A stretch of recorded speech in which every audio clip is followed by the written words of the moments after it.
Hello everyone, welcome to Man Black channel. Please don't forget to share, subscribe, like and press the bell icon.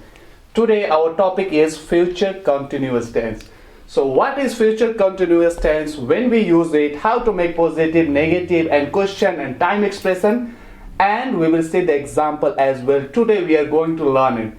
Ashkan! Well, I'm here, man. Come. How you doing, man? How you doing? Ashkan is fine.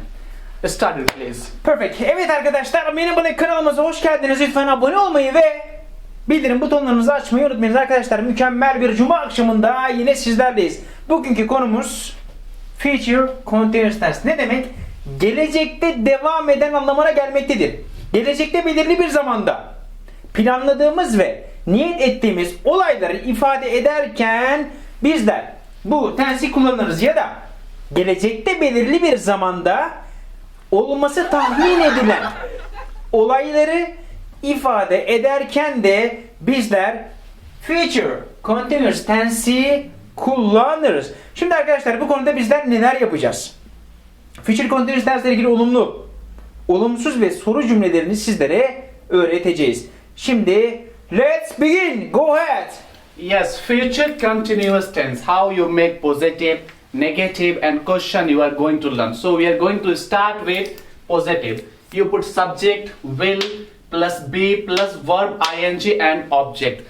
Examples. I will be singing in the concert tomorrow. Second example. She will be studying at the library tonight. Arkadaşlar ilk olarak kuralımıza bir göz atalım. Subject özne ilk olarak, arkasından will, arkasından be, ing fiilimiz, onun arkasında nesneyi kullanıyoruz. Örneğimize bakalım. I will be singing in tomorrow. Yarın konserde şarkı söylüyor olacağım. She will be studying at the library tonight. Bu gece kütüphanede ders çalışıyor olacağım.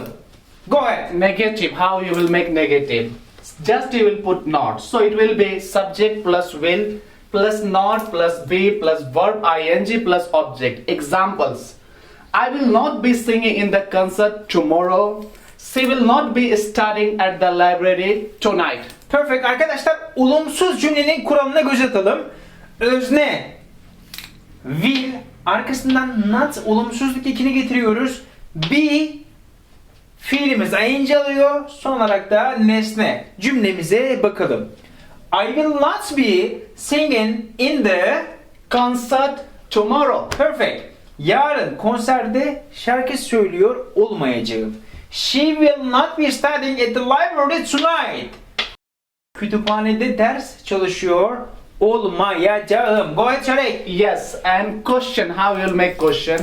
Just you will put will first, then subject, then be plus verb ing object and question mark. This is Yes, question mark. So example, will I be singing in the concert tomorrow? Question mark. Will she be studying at the library tonight? Question mark. perfect. Arkadaşlar soru cümlesi nasıl yapılır? Gördüğünüz gibi will cümlenin başına geliyor. Arkasından özne, arkasından be, arkasından fiil ing, arkasından nesne, onun arkasından ise en önemli nokta, soru işaretini koymayı unutmuyoruz. Cümleye bakalım. Will I be singing in the concert tomorrow? Yarın konserde şarkı söylüyor olacak mıyım? İkinci cümlemiz. Will she be studying in the library tonight? Şarek.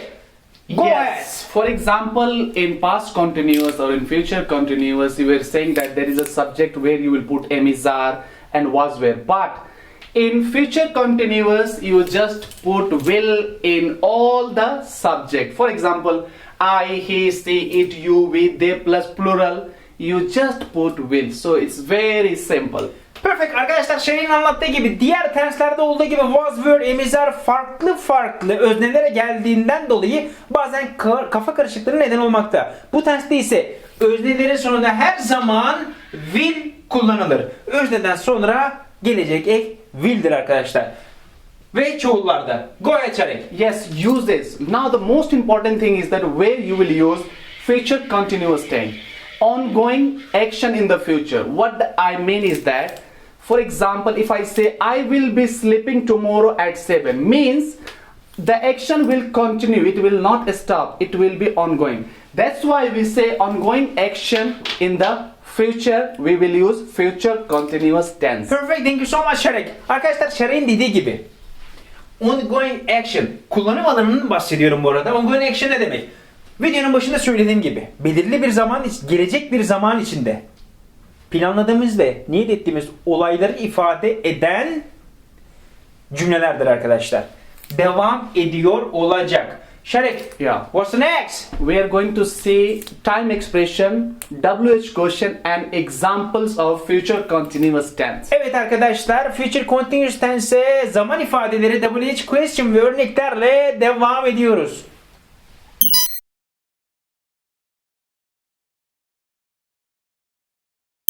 Evet arkadaşlar, future continuous tense konusuna zaman ifadeleriyle ve WH question'larıyla devam ediyoruz. Şarek, Yeah, are you ready for it? of course. Go ahead. Always. Okay, future continuous tense time expression. So tonight, this time tomorrow, this time next week, in the afternoon, next month, next week, next year. So these are the time expression for future continuous tense, and the most important thing is that time expression always comes at the end of the sentence. Perfect. Guys, I'm going to say one more time expression right now. Go ahead, let's say it together, guys. The first, tonight, this time tomorrow, this time next week, in the afternoon, next month, next week, next year, guys. Shall I go ahead? Yeah, one more thing I want to make you reminded. Like some time expression, you will see same in the future simple or future continuous or past simple. You will see the same. Just don't get confused. For example, some time expression we use in future simple and also we use in future continuous, but you need to see the sentence. You will understand it. Yeah. Okay. WH question, right, Ashkan? Yes, arkadaşlar, WH question'lar. Go ahead. Okay. So WH question in future continuous tense. Number first, when will you be leaving? When will you be living? Yeah. Second, why will we be studying? Why will we be studying? Third, what will they be wearing in the party? What will they be wearing in the party? Four, where will you be working? Where will you be working? Go ahead. And the last one, how will she be traveling? Last one, how will she be traveling? Arkadaşlar, WH question yani soruları bitirdik. Şarek, what's the next? Yes, now we are going to see examples of future continuous tense with all positive, negative question, time expressions and WH question. Perfect. So it will be clear for you. Perfect. Evet arkadaşlar, future continuous tense konusunu sonuna gelmiş olmaktayız. Şimdi şu an bütün hepsini örneklerle açıklayacağız. Olumlu, olumsuz örneklerimize bakalım.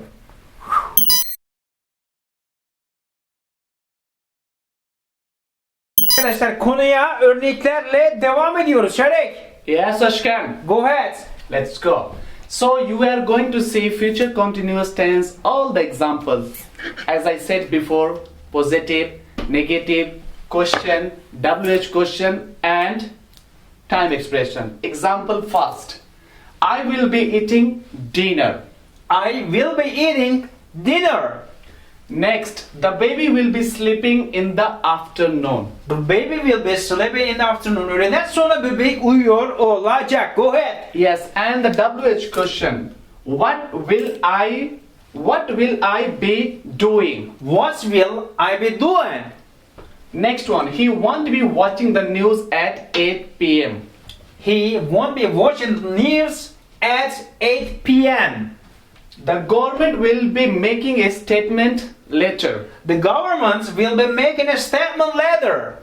Next one, I will be helping Alex tonight. I will be helping Alex tonight. Go ahead. And another one is she will be seeing you this time next month. Next. Yes. Okay. She will be seeing you this time next month. Go. And the last one, they will be traveling around the world.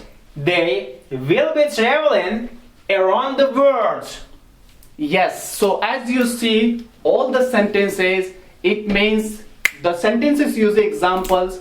Future continuous tense is like ongoing situation or ongoing action in the future. It means it will continue in the future. Perfect arkadaşlar, gördüğünüz gibi future continuous tense ile ilgili cümleleri gördünüz. Yani gelecekte devam eden olaylardır. Arkadaşım Şarek'le birlikte sizlere cümleleri açıkladık. Şarek, go ahead. Yes. What with this? I will give them more information. Go ahead. Okay, so you see continuous. Whenever you see continuous, it doesn't matter present continuous, past continuous or future continuous. It will be ing. So once, no, thank you so much. So now we will see homophone. Peace, peace. So one, it sounds similar but it has a different meaning. Peace means like absence of war. It means peace, there is no war. One piece is like a portion, a part. So example like I want to live in peace. It means I don't want to fight with anyone or anybody. And another piece is like piece of cheese, like one portion, one part. Perfect. Evet arkadaşlar, her videonun sonunda olduğu gibi bu videonun sonunda da eş sözcüklerimize, kelimelerimize bakalım. Peace ve peace. Arkadaşlar ikisi de okunuşu aynı fakat farklı anlamlara gelir. Peace gördüğünüz gibi barış anlamında, diğer peace ise dilim, porsiyon anlamında. Örneğimize bakalım. I want to live in peace. Barış içinde yaşamak istiyorum. Diğeri ise a piece of cheese. Peynirin bir dilimi. Evet arkadaşlar, future continuous tense konusunun sonuna gelmiş bulunmaktayız. Umarım keyif alarak izlemişsinizdir. Aklınıza takılan herhangi bir soru varsa lütfen yorumlar kısmında belirtiniz. Bu arada önemli bir hatırlatma, abone olmayı ve bildirim butonunu açmayı unutmayınız. Şarek. Yes, we are at the end of the lesson. Thank you so much for watching our video. If you have any question, please let us know and don't forget to share, subscribe, like and press the bell icon. Have a good day. See you in the next lesson.